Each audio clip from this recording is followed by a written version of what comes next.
Well, state and territory leaders will meet in Canberra this morning for National Cabinet. Well, they try to nut out a deal on funding for different disability services. Joining us live now is the Chief Executive of People with Disabilities Australia, Nicole Lee. Nicole, good to see you. Thanks for your time this morning. So what are your expectations when it comes to the NDIS through National Cabinet? What do you hope comes out of it?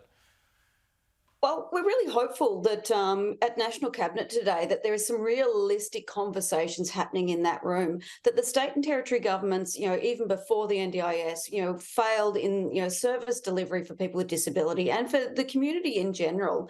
So what we're really hoping for is that, they actually have a genuine conversation with the federal government, with the minister, around what that needs to look like to lift their game. They're failing all people, not just people with disability, and not just people with disability who sit outside the scheme, in their health, mental health and allied health service provision on the ground for everybody. So what we want to see is them have an honest conversation, develop a roadmap forward with KPIs, and also, I'd also like to see penalties for governments that aren't actually meeting targets around service provision.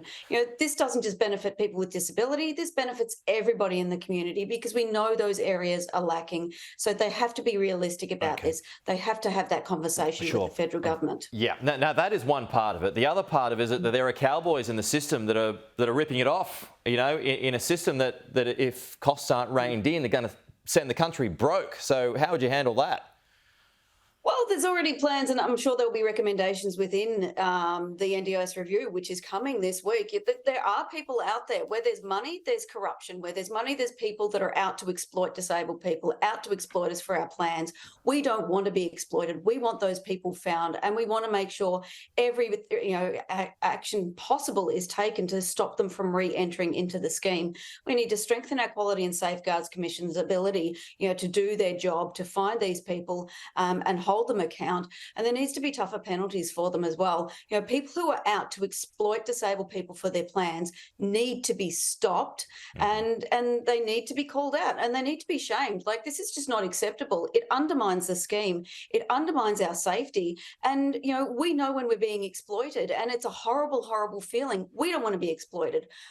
This is money towards our every day-to-day lives, to live the lives just like everybody else. We're not buying luxury items, so how dare somebody else come in with the outlook of exploiting people for their funds so that they can line their pockets? It's not good enough, and there will be, I'm sure, in this review, ways in which to start targeting these areas, identifying them better than what we have, and ruling them out from being able to deliver service to people. Okay, Nicole Lee, thanks for your time.